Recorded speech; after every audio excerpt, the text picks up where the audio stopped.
Hi, my friends. Today I want to present you a new story. Enjoy watching it. The wind cut across my face like a blade as I ran up the familiar driveway, my heart pounding harder than the rain against my coat. The porch light was on, but the door was shut tight. Lisa sat on the top step, her tiny shoulders trembling, her mittens soaked through. "Mom," she cried, scrambling to her feet. Her cheeks were red and raw, her lips trembling. "I had tried the key so many times. It won't work anymore." I took the key from her shaking hands, tried it myself. The lock didn't even budge. Panic rose in my chest, sharp and bitter. "When did this start?" "4 hours ago," she whispered. "Grandma and Uncle Archer came home. I knocked, but they said we don't live here anymore." Her voice cracked on the last word, and something inside me broke. The door opened then, just slightly. My mother's face appeared in the gap, cold, controlled, as if she'd been expecting me. "We've made a decision," she said calmly, arms crossed. "You and Lisa need to find somewhere else. This house isn't yours anymore." For a moment I couldn't breathe. The rain dripped from my hair into my eyes, but it wasn't rain that blurred my vision. "Mom, please. Lisa's freezing. Just let her inside until morning." From behind her, Archer's deep voice joined in, laced with smug satisfaction. "She's not coming in, Victoria. We've suffered enough already." He put the suitcase and bag with our belongings outside the door. "Take them," he said to us with a smirk.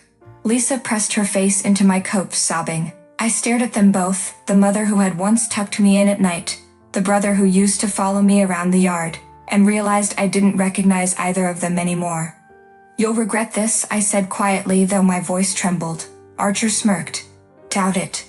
The door closed with a final, hollow thud.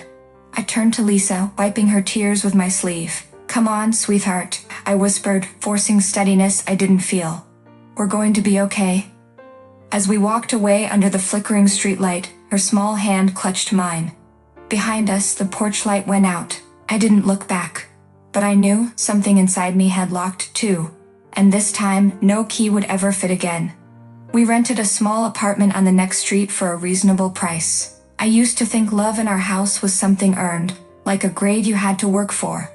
From the moment I could remember, Archer had everything handed to him.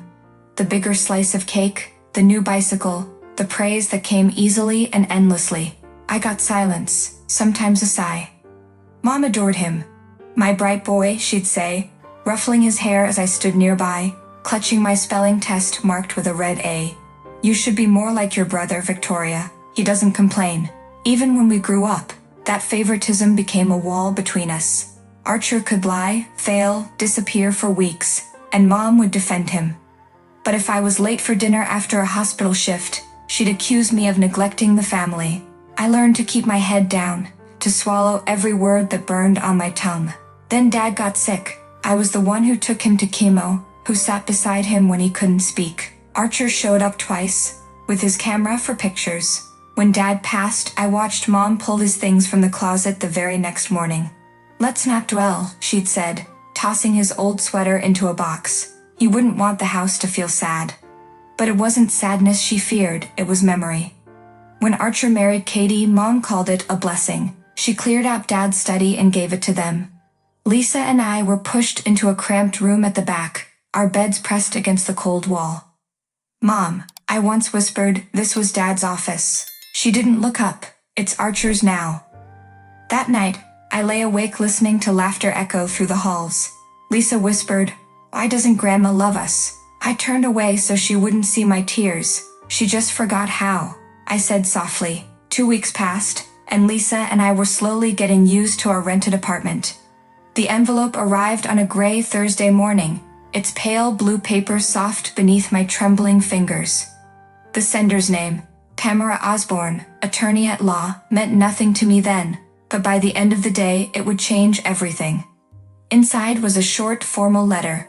"Ms. Victoria Hart, please contact me regarding the estate of your late father." For a moment I just stared, my heart hammering. Why would she be writing to me? When I met Tamara at her office, a small space filled with quiet authority, she greeted me with a firm handshake. "Your father was meticulous with paperwork," she began. "Before his death, he transferred full ownership of the family house to you and your daughter Lisa. It's legally yours. I blinked, unable to speak. There must be a mistake, I whispered. My mother, she lives there, she said. She has no legal claim, Tamara interrupted gently. He ensured your protection. The air felt thin. I saw my father's tired smile again, the way he'd held my hand during his last days. He knew. He tried to safeguard us even from beyond the grave. Tears blurred my vision, but anger burned through them just as fast. When I returned to the house that evening, I found the locks changed again. The curtains were drawn tight, but through the sliver of glass, I could see Archer's silhouette, relaxed, at ease, laughing. I called Tamara that night. My voice was steady this time. File the eviction, I said. There was a pause. Victoria, are you sure? This will sever everything. I looked at Lisa asleep on the couch beside me, her small face finally peaceful after weeks of fear. It's already severed, I whispered. Now I'm just making it legal. Outside, the street was quiet. The wind shifted, sharp and cold, but for the first time in months, I didn't shiver. I was finally ready to fight back. The morning air was sharp and heavy with anticipation. I stood across the street watching the familiar house. My house, now crawling with law enforcement vehicles. The sheriff's deputies moved with calm professionalism, but beneath it all, I felt my heart pounding like thunder. Lisa clutched my arm, her small fingers trembling. Mom, will they really make them leave? She whispered. I swallowed hard. Yes, sweetheart. Today the truth finally wins.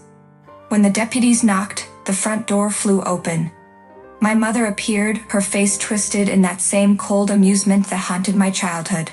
Well, she sneered, the prodigal daughter brings the law to her own blood. Bravo, Victoria.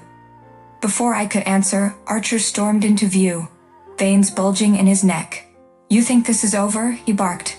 You'll regret this. I'll burn this place down before I watch you take it. The sheriff stepped between us. Sir, you've been ordered to vacate. Don't make this harder than it already is. Archer slammed a door so hard the glass cracked.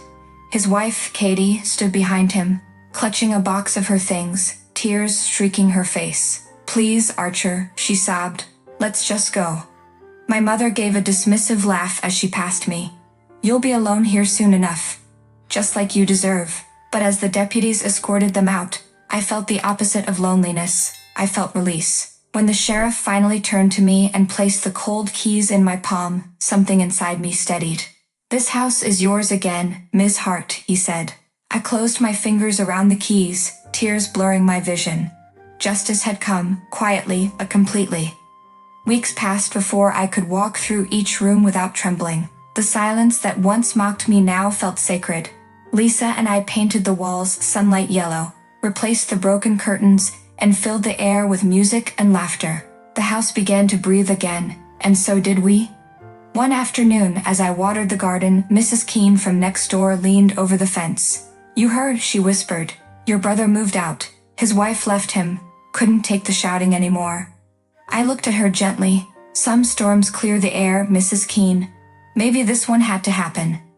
That night, Lisa and I sat by the fireplace, the same one my father used to light every winter. I held her close and whispered, we're finally home. The glow danced across her face, and for the first time in a long time, her laughter sounded free. Looking around, I realized that peace doesn't arrive softly. It demands courage, sacrifice, and a heart that refuses to break. And though I had lost a family, I had gained something far greater, our freedom, our dignity, and our quiet forever. Friends, what do you think of this story? Write your opinion in the comments. Would you like more stories? Don't forget to subscribe and hit the bell button so you don't miss any videos. See you tomorrow.